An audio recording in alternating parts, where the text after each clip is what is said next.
Halo semuanya, perkenalkan nama saya Ilham Bagus Darmanegara dengan NPM 1302102000020 dari Program Studi Kedokteran Hewan Fakultas Kedokteran. Di sini saya akan menayangkan hasil observasi pengendalian lingkungan di sekitar rumah saya mengenai hama pemukiman atau urban. Semut Monosmerium haronis umumnya dikenal sebagai semut Firaun, yang merupakan spesies semut yang berasal dari kawasan Khatulistiwa benua Afrika dan saat ini telah menyebar ke seluruh dunia dan menjadi hama pemukiman. Biasanya semut ini ditemukan di dalam atau luar rumah, di retakan dinding atau keramik rumah, dapur, dan lain-lain. Semut Monosmerium haronis merupakan dari filum Arthropoda, kelas Insecta, ordo Hymenoptera, famili Formicidae, subfamili Myrmicinae, dari genus Monosmerium dan spesiesnya Monosmerium sp. Semut Monosmerium haronis memiliki karakteristik panjang sekitar 1,5 sampai 2,4 mm dan memiliki warna tubuh mulai dari coklat muda hingga merah. Memiliki antena sebanyak 12 segmen termasuk scape dan club. Petiol terdiri dari 2 node, yang mana pospetiol melekat pada bagian anterior gester, bagian kaput, toraks, dan anterior gester berwarna kecoklatan, sedangkan posterior berwarna gelap. Monosmerium sp menyukai sisa-sisa makanan, bangkai hewan, dan serangga. Permasalahan yang terjadi dan yang dapat ditimbulkan dari hama semut tersebut. Masalah utama yang disebabkan Monosmerium sp selain mengganggu di dalam ruangan adalah dapat menyebabkan iritasi kulit dan lesi kulit yang berkembang menjadi infeksi karena adanya mikroorganisme patogen yang ditemukan dalam spesies ini seperti Micrococcus pyogenes, Proteus vulgaris, Escherichia coli, Alcaliganes facialis, Salmonella sp, Pseudomonas sp, Clostridium sp, dan Bordetella bronchi. Upaya yang telah saya lakukan untuk membasmi hama tersebut memakaikan kapur ajaib di setiap dinding yang terdapat semut tersebut agar semut tersebut tidak lagi muncul. Tetapi lama-kelamaan semut tersebut muncul kembali dan menjadi hama. Dikarenakan semut tersebut berada di celah atau retakan dinding, menjadikan semut tersebut sulit untuk dibasmi oleh beberapa cairan pembasmi serangga seperti insektisida. Selain faktor lingkungan dan suhu serta kelembapan yang menyebabkan kehadiran semut tersebut adalah faktor kebersihan ruangan, bahan makanan yang sudah busuk atau berserakan, ketidakteraturan perabot rumah tangga, dan penyimpan makanan yang kurang baik.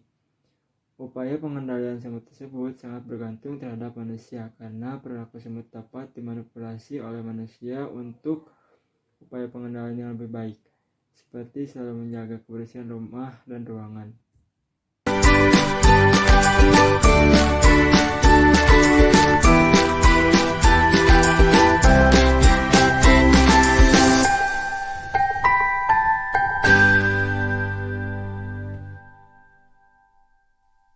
Yang kedua yaitu kecoa. Kecoa merupakan salah satu insekta yang berperan sebagai vektor penyakit yang banyak ditemukan di dalam rumah, gedung-gedung, termasuk dalam restoran ataupun rumah makan. Kecoa dapat mengkontaminasi makanan manusia dengan membawa agen berbagai penyakit yang berhubungan dengan pencernaan seperti diare, demam tifoid, disentri, virus hepatitis A, polio, dan kolerea B.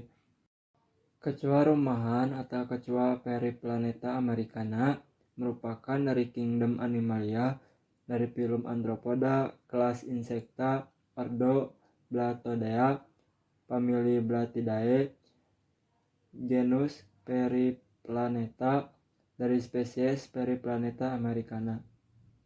Karakteristik dari kecoa Periplaneta americana. Kecoa rumahan ini merupakan serangga dengan bentuk tubuh opal dan pipih. Kepalanya tersembunyi di bawah pronotum yang dilengkapi dengan sepasang mata majemuk dan satu mata tunggal. Antenanya panjang, sayap 2 pasang, dan 3 pasang kaki. Pronotum dan sayap licin, tidak berambut dan tidak bersisik, berwarna kecoklatan atau sampai coklat tua. Kecoa Periplaneta americana memiliki panjang sekitar 3,81 cm, berwarna coklat, memiliki tanda di dada, dan memiliki sayap sempurna. Periplaneta americana biasanya menyukai tempat yang gelap dan lembab seperti kamar mandi, gudang, tempat sampah, selokan, kandang binatang, dan lain-lain. Kecoa ini biasanya hidup berkelompok. Mereka termasuk hewan noktural, yaitu hewan yang aktif pada malam hari dan suka bersembunyi di balik retakan dinding atau lemari, di dekat saluran air, atau di kamar mandi. Permasalahan yang terjadi adalah hewan ini mengganggu aktivitas di rumah, dan selain itu hewan tersebut dapat menularkan penyakit, diantaranya disentri, diare, kolerea, virus hepatitis A, dan lain-lain.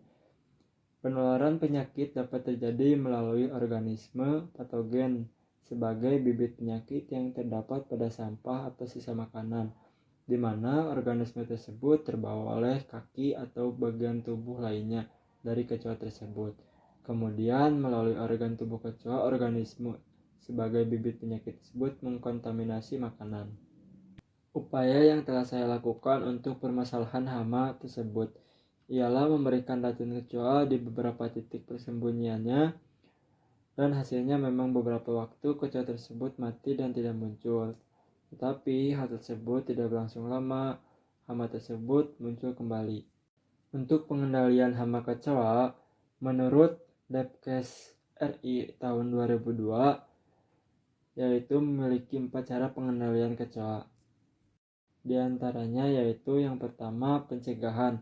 Cara ini termasuk melakukan pemeriksaan secara teliti barang-barang atau bahan makanan, selalu dirapihkan secara tertutup semua celah-celah, lubang, atau tempat-tempat tersembunyi yang bisa menjadi tempat hidup kecoa seperti dapur, kamar mandi, dan lain-lain. Yang kedua yaitu sanitas.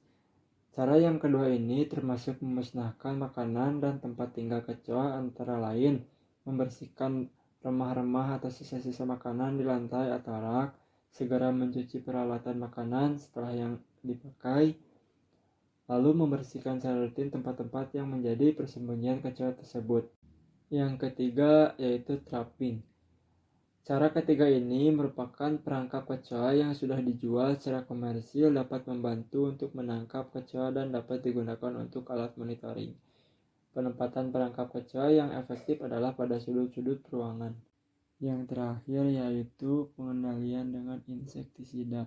Insektisida yang banyak digunakan untuk pengendalian kecoa diantaranya ada Chlordane, Dieldrin, Heptachlor, Lindane, Diazinon, Dichlorofos, dan lain-lain.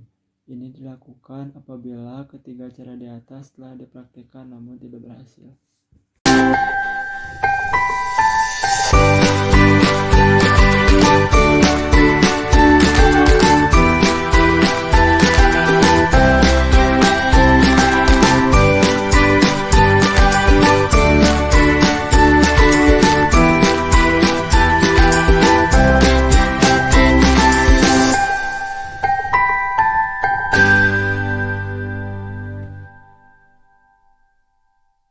Sekian observasi dan pengendalian yang dapat saya lakukan mengenai semut dan kecoa di lingkungan sekitar rumah